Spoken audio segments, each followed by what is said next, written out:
8:13 now, and it's Thursday morning, January 30th. January is coming to an end, but man, we've crammed a lot into it. Now's a great time to reflect on your New Year's resolutions, and there's been a lot to distract you.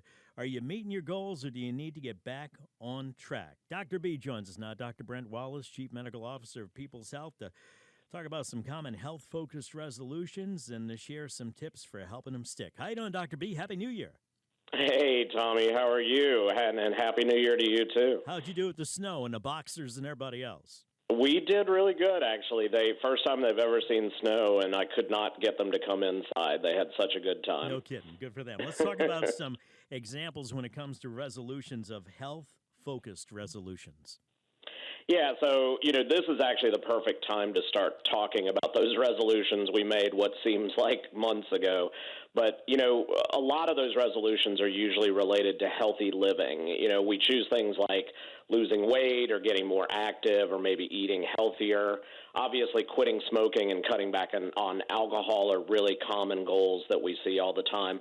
And what's important is if you stick with these goals, the lifestyle changes are going to really improve your overall health and well-being. And the problem is a lot of people end up abandoning those resolutions, sometimes only a couple of weeks or maybe a couple of months into the year. Why are they so hard to stick to? Well, there's a lot of different reasons for it, and everyone's a little bit different. But if you're not careful, you might make a resolution that is just not achievable. So you have to be really careful about that. You might also spread yourself really thin. Really aggressive people may want tons of goals, and you can't necessarily achieve all of those. So it's really better to pick one or two areas that you want to focus on, and then make sure you really turn those into well-planned resolutions for the whole year. Man, I know. I resolved for many years to be taller, and it never, ever did happen. Doc, That's a tough one. how do you make a good resolution? Yeah, so I always tell people the first thing you want to do is really reflect on your health and figure out how you can improve it. And if you're not sure, then schedule a visit with your primary care physician. That's a great person to talk to. They know all about your health, kind of your full picture of what's going on in your life, and they can actually help you choose what may be good to focus on to improve your overall health. And a good example would be we have a lot of people with high blood pressure, and so your PCP may say, I want you to eat healthier, or I want you to exercise more, because those habits are actually going to help lower your blood pressure and long-term will help to protect your heart. So what are some tips to make an effective resolution? Yeah, one of the most important tips about resolutions is be super specific when you create your resolution. You don't want to just say, I'm going to exercise more, because what does that really mean? It's not really clear, what you're doing right now and where you're trying to get to, and there's no way to really measure whether you're successful in your resolution at all. So if you want to be real specific about it, be more detailed. Say, I want to exercise 30 minutes a day, 5 days a week. That's going to give you a really objective goal that you can actually feel accomplished when you reach it. And then another part of that is also be realistic about your goals. They should be challenging, but not completely overwhelming. If you don't currently exercise at all, don't say you're going to run a marathon this year. You're probably not going to achieve that. Aim a little bit lower so that you can actually achieve that goal. Maybe train for a 5K, or maybe for some people it may be simply just getting out of the house and walking around the block every day.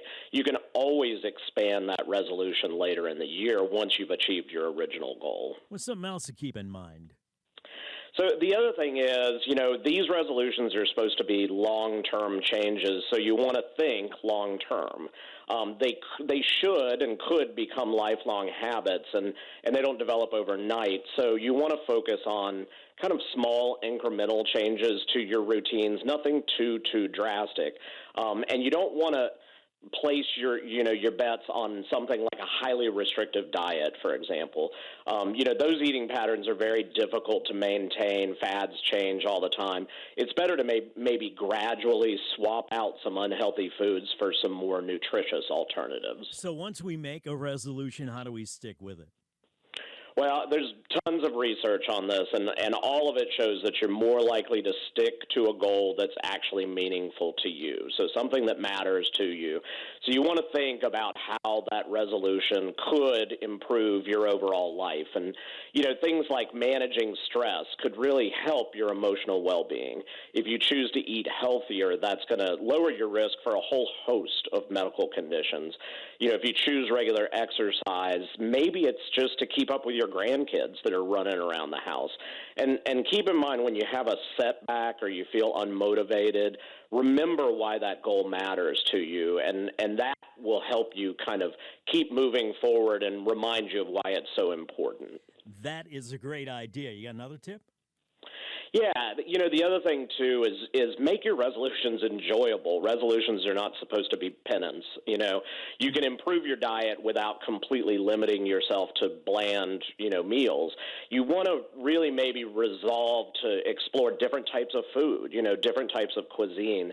Maybe set aside time each week to cook, something new and healthy, and pick an ingredient to use on a weekly basis. It's kind of a fun way that you can expand your palate, and maybe you'll come up with something you really like that becomes a regular dinner time staple.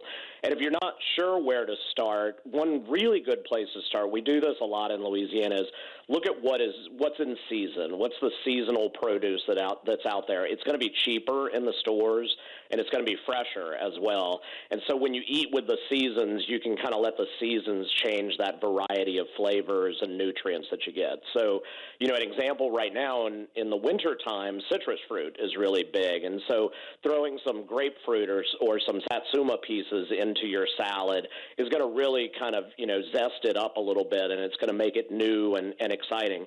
Vegetables, there's a lot of turnips and pumpkins and squash and zucchini around right now.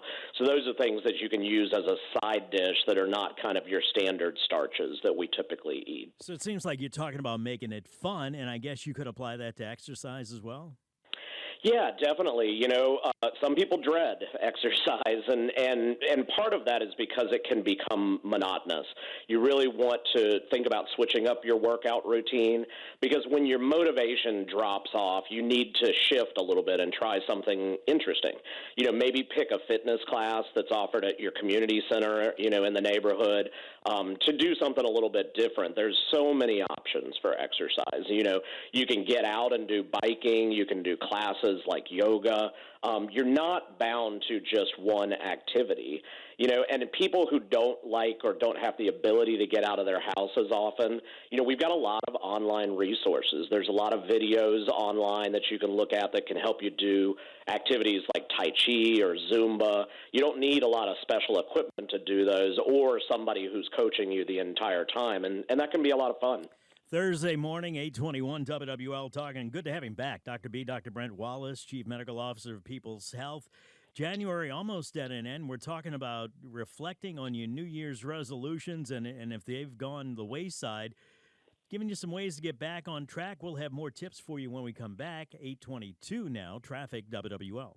827, Tommy Tucker, WWL, back with Dr. B, Dr. Brent Wallis, Chief Medical Officer of People's Health, as we discuss ways, I guess, Dr. B, to resurrect your New Year's resolution if they've gone the wayside. And we've talked about keeping them health-focused and good resolutions and being specific and kind of like, I guess, you're trying to turn an aircraft carrier around, not a speedboat, right, when it comes to your behavior and eating habits and exercise and so forth? That's a great analogy. Yeah, this is a really long-term goal. You just got to have a starting point. Let's talk about some more tips about exercising, eating, and keeping your resolutions. Yeah, I mean, a big one is really don't feel like you're in this alone. Almost everyone feels like they could do things a little bit more healthy, right? And so when you set your resolution, maybe talk with your friends and family and see if there's a resolution you could share. And that way you can kind of work towards it together. It's a lot more fun to exercise and cook when you've got a partner or somebody by your side that's kind of helping you.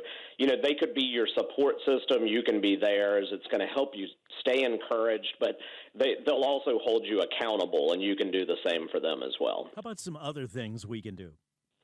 Yeah, this is really a big one is, goals are only good if you reward yourself. We respond really well to positive reinforcement.